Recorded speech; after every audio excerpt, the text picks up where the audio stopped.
Canal Economia em 360 Graus apresenta: As novas gerações estão mais pobres que seus pais, e o que está mudando a economia? Uma sociedade cresce quando velhos plantam árvores sob cuja sombra eles sabem que nunca se sentarão. Esse é um provérbio grego de uma época bem anterior aos problemas de nossas economias modernas, ou ao estudo da própria economia. É tão verdadeiro hoje como era há milhares de anos. Mas será que realmente vivemos com essa ideia? Pela primeira vez desde a Revolução Industrial, as gerações posteriores não estão se tornando mais ricas do que os seus pais.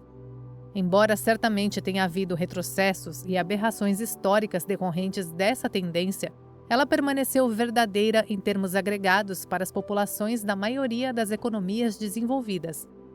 Durante muito tempo, foi simplesmente a expectativa de que os filhos das pessoas teriam um estilo de vida melhor na vida adulta do que eles. Mas hoje, essa realmente não é mais a expectativa. Na verdade, a maioria dos jovens profissionais só pode aspirar a viver os estilos de vida que os seus pais tinham. As gerações mais jovens estão tendo cada vez mais dificuldade para conseguir empregos confiáveis, pagar casas confortáveis, começar uma família e economizar para a aposentadoria. Isso apesar do fato de que o mundo é hoje um lugar muito mais rico do que era em qualquer ponto do século XX, quando os baby boomers estavam ocupados construindo as suas fortunas agora inatacáveis. Então, o que está acontecendo aqui? Como é que um mundo que é globalmente mais rico, produzindo gerações mais pobres do que as que os procederam? Existe alguma causa subjacente a isso? Se existe, há alguma maneira de reverter isso? E se não houver, isso significa que só podemos esperar que cada geração que avança seja mais pobre do que aquela que a precedeu de agora em diante? E eu suponho que provavelmente também vale a pena perguntar se isso importa, já que todos vão acabar morrendo e passando a sua riqueza de qualquer maneira. Aqui está uma pergunta para todos vocês. É melhor nascer em um grande grupo com muitas pessoas da mesma idade que você ou em um pequeno grupo com poucas pessoas da mesma idade que você? A teoria econômica tradicional sugere que um pequeno grupo é preferível. Isso significa menos competição por empregos, moradia, programas sociais, vagas em boas escolas e, em um nível macro, menos competição por coisas tão básicas quanto os recursos naturais. Mas então, como você explica aos baby boomers que, apesar de fazerem parte da maior explosão populacional de todos os tempos, são, em conjunto, muito ricos? Bom, Lord David Willetts, um político britânico, demógrafo e autor, sugere que o contrário pode ser verdade e que, em um sistema democrático, fazer parte de uma coorte maior é realmente preferível, porque dá a esse grupo mais poder de voto em questões geracionais e mais influência nos mercados. Quando os boomers eram jovens, eles votaram em políticas que os beneficiaram: educação superior gratuita ou de baixo custo, sistemas de apoio à família e forte bem-estar social. Quando chegaram ao auge das suas carreiras, os seus padrões de votação mudaram novamente. E agora, esse grande bloco de eleitores era a favor de impostos de rendas mais baixos, menos regulamentação empresarial, mais proteções da indústria nacional para evitar a terceirização e a concorrência global. E, em uma escala menor, coisas como leis de zoneamento, que protegeriam o valor de suas casas. O impulso em direção aos subúrbios com exigências de construção de uma única família significou que as casas ficaram maiores e as boas localizações ficaram mais desejáveis, porque somente assim muitas casas familiares poderiam ser construídas ali. Nos anos 50, as casas eram basicamente uma commodity, uma mercadoria. A maior parte dos gastos estava na construção da própria estrutura da casa. Assim, não era desproporcional que os carros da família custassem mais do que a casa da família. 50 anos depois, e as casas agora são investimentos tanto quanto são lugares para se viver na velhice. Os boomers começaram agora a votar para apoiar os benefícios da aposentadoria, esquemas de pensão, infraestrutura médica e para remover os impostos sobre a riqueza, mesmo que isso venha à custa de todos os esquemas que os serviu bem em sua juventude. É claro, o trabalho de David Willetts foca especificamente no Reino Unido. E sim, eu sei que certamente há pessoas que votam pelo bem maior e não pelo seu estreito interesse próprio. Mas, em média, é fácil ver essa tendência. Durante todo o último meio século, na maioria das economias avançadas, na Austrália, por exemplo, a eleição federal de 2019 foi mais ou menos decidida por uma decisão política que reduziria a eficácia fiscal das contas da aposentadoria australiana. O partido que defendeu a manutenção da estrutura fiscal favorável acabou ganhando, principalmente graças aos eleitores australianos mais velhos. Ano passado, houve uma eleição no país na qual aquele partido da oposição recuou em seu plano de mudar os impostos sobre as contas de aposentadoria, e eles ganharam de forma esmagadora. Um estudo eleitoral britânico de 2017 constatou que, com o passar do tempo, os votos para os partidos conservadores deixaram de ser divididos pela classe rica e trabalhadora para serem divididos por jovens e idosos.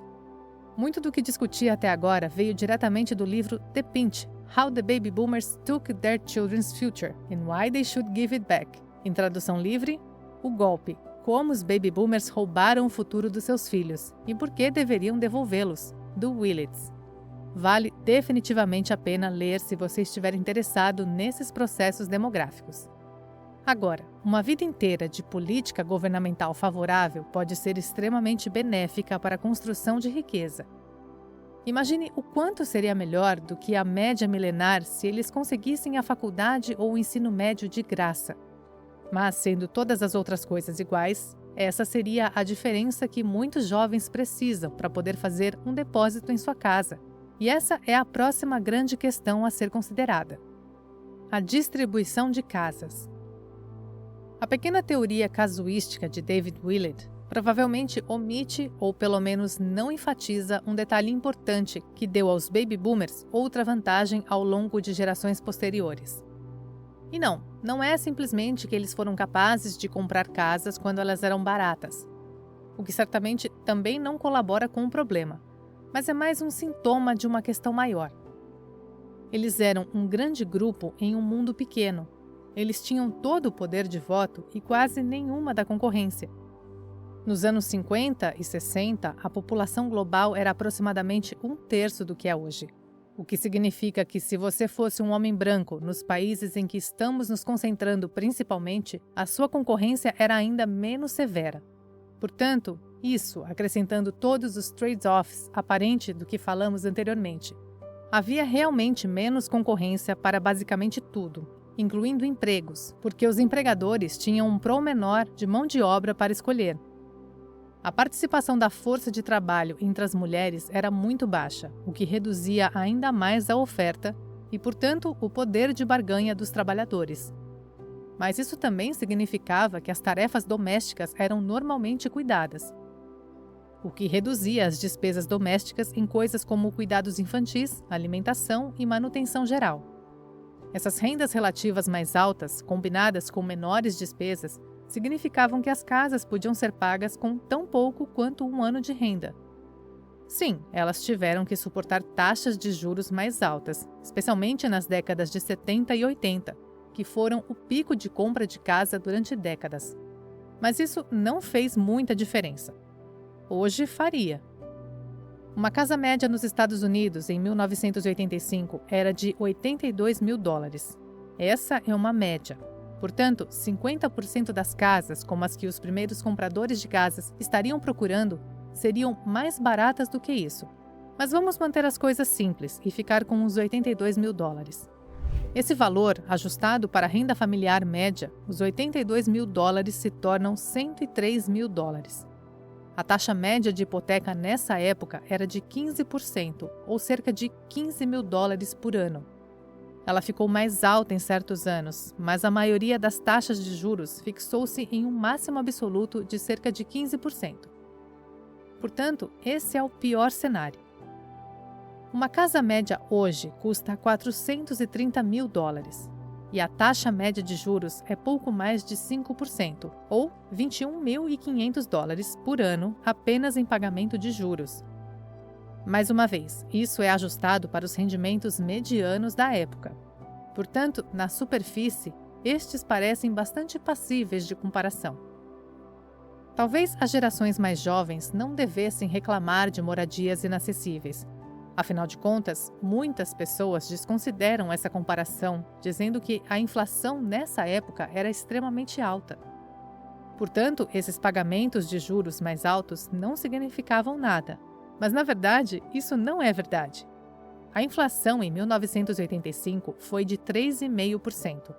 E embora tenha chegado a 13,5% em 1980, essa foi a inflação do índice dos preços ao consumidor, não a inflação da habitação.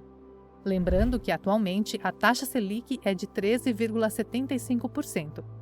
Voltando ao nosso exemplo, os preços das casas ao longo dessas décadas realmente cresceram a uma taxa relativamente modesta. Era tudo o mais que estava ficando caro. Isso é mais ou menos o oposto do que esperamos hoje, onde o crescimento dos preços das casas supera a inflação. Mas não foi esse o caso nas décadas de 80 e 90. Portanto, sim, o argumento da inflação não é totalmente justo. Então, é justo reclamar de como foi fácil para os baby boomers comprar uma casa? Bem, não. Eles ainda tinham facilidade por duas outras grandes razões. Não é o que você esperaria, mas as taxas de juros mais altas de fato os ajudaram. Economizar dinheiro para um depósito em uma conta que paga 10% de juros por ano realmente acelera essa meta de economia.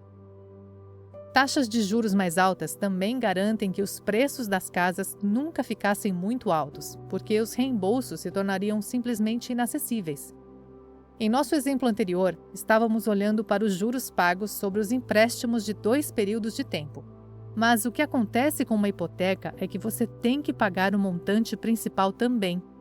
O pagamento do principal de uma hipoteca de $430 mil durante um prazo padrão de empréstimo de 30 anos custará um adicional de $14.300 por ano, elevando o reembolso total anual para pouco menos de $36 mil.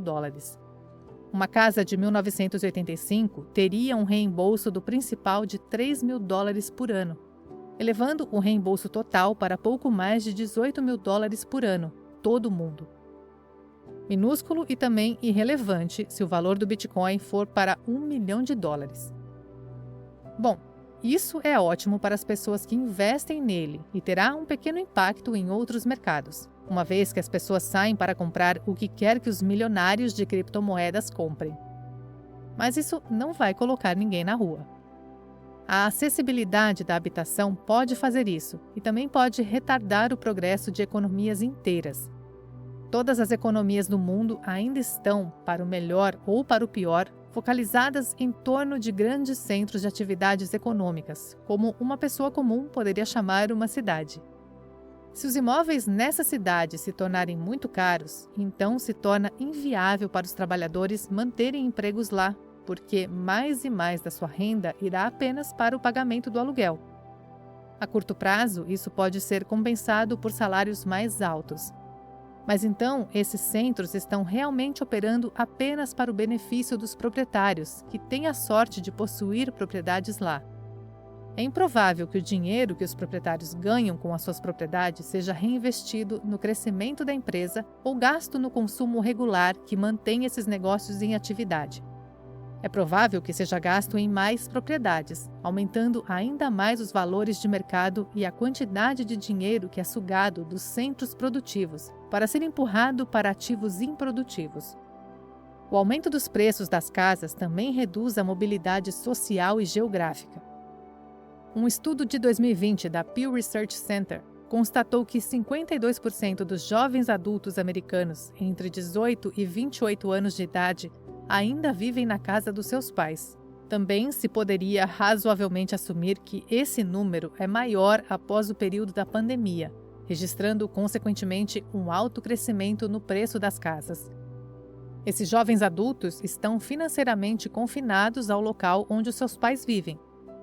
Se lhes for oferecido um emprego realmente bom em uma cidade diferente, eles teriam que decidir se vale a pena o aumento de salário versus o aumento do custo de vida por conta própria. Se eles decidirem que não vale, então eles perderiam um bom emprego e uma empresa perderia um trabalhador produtivo. A concentração da riqueza em uma determinada geração é algo que pode ter consequências muito reais, ou para economias inteiras. E esses efeitos só vão se acentuar à medida que as populações continuam envelhecendo. Lugares como o Japão são exemplos claros disso e não têm o mesmo tipo de problemas habitacionais que nós temos no Ocidente. Mas, a longo prazo, será que isso importa?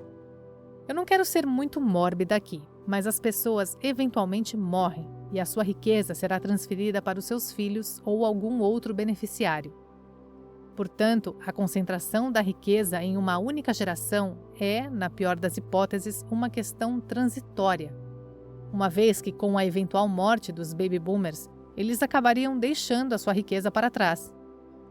O problema é que muita da riqueza que está sendo transmitida está vindo na forma de empresas familiares privadas. Em resumo, o problema com isso é que muitas vezes essas pequenas empresas precisam que o proprietário continue operando. E as pessoas que herdarão essas empresas não querem ou não podem dirigi-las. As pequenas empresas são uma parte enorme da economia e perdê-las fará muito mal. Agora, olhando pelo lado positivo, essas empresas podem ser vendidas por seus herdeiros a pessoas que têm as habilidades e o desejo necessário para dirigi-las. Talvez eles as vendam para pessoas que têm o dinheiro necessário para comprar o negócio de suas próprias heranças. O problema aqui é o tipo de pessoas que realmente estarão recebendo esse dinheiro. A maioria das pessoas não recebe dinheiro de seus pais passando até que eles próprios sejam bastante velhos, muitas vezes aproximando-se do final de suas carreiras ou começando a aposentadoria. Se o dinheiro for entregue a eles, eles provavelmente só vão usá-los para financiar as suas próprias aposentadorias e depois só vão entregar o que restar para os seus próprios filhos idosos. O fato de o dinheiro estar nas mãos de pessoas mais velhas significa que menos oportunidades serão dadas aos mais jovens para fazer todas as coisas que eles fazem para construir uma economia funcional. Comprar uma casa, conseguir um bom emprego e, você sabe, começar uma família para que haja uma oferta contínua de trabalhadores para administrar uma economia. Não se pode administrar uma economia com pessoas esperando para envelhecer o suficiente para finalmente fazer algo com suas vidas. Os economistas chamam isso de o problema da riqueza intergeracional. Eu gosto de chamá-lo de paradoxo do príncipe Charles, mas é algo que teremos que resolver. Coisas como riqueza e impostos imobiliários são soluções comumente propostas, mas, mesmo que tenham funcionado, serão muito impopulares entre o enorme bloco de votação que nos trouxe até aqui em primeiro lugar. A última coisa que temos que nos perguntar é: será que tudo isso é culpa dos boomers? Eu sei que as brigas intergeracionais podem ser muito divertidas, mas jogar a culpa de todas as nossas questões econômicas atuais sobre uma única geração não parece ser muito produtivo. Votar baseado em seus próprios interesses e em políticas que promovam o melhor interesse da maioria é a base da democracia. Penso que também é muito importante olhar para exemplos de economias onde isso não aconteceu. A segunda maior economia do mundo, a China, é um grande contra-exemplo. Os seus baby boomers geracionais são conhecidos localmente como a geração perdida, porque passaram a maior parte da sua vida profissional em um sistema econômico disfuncional. Eles também eram muito velhos para se beneficiarem verdadeiramente da rápida expansão econômica que ocorreu nas décadas depois que a economia começou a se abrir, o que significava que, apesar de ainda ser uma grande parcela da população, eles não desfrutavam da mesma prosperidade econômica que os seus pares ocidentais. A prosperidade econômica também era algo que os boomers desfrutavam e que não estava necessariamente sob o seu controle. A última metade do século XX, pelos padrões históricos, foi muito pacífica. O mundo também se abriu ao comércio internacional e o crescimento foi impulsionado por uma abundância de energia barata, sob a forma de combustíveis fósseis. Foi um grande momento para fazer fortuna, o que foi o que as pessoas fizeram, o que provavelmente é a peça final do quebra-cabeça. Uma vez que as pessoas se tornam extremamente ricas, e eu estou falando de multimilionários e bilionários aqui, eles normalmente não voltam a ser pobres. O grupo de bilionários que veio dessa geração estará distorcendo esses números para fazê-los parecer piores do que realmente são. Lembre-se, Em um grupo com 1 bilionário e 999 pessoas completamente falidas, o membro médio desse grupo é 1 milionário. A maioria dos bilionários são bastante velhos e essas pessoas terão um impacto maior sobre as suas estatísticas de riqueza geracional.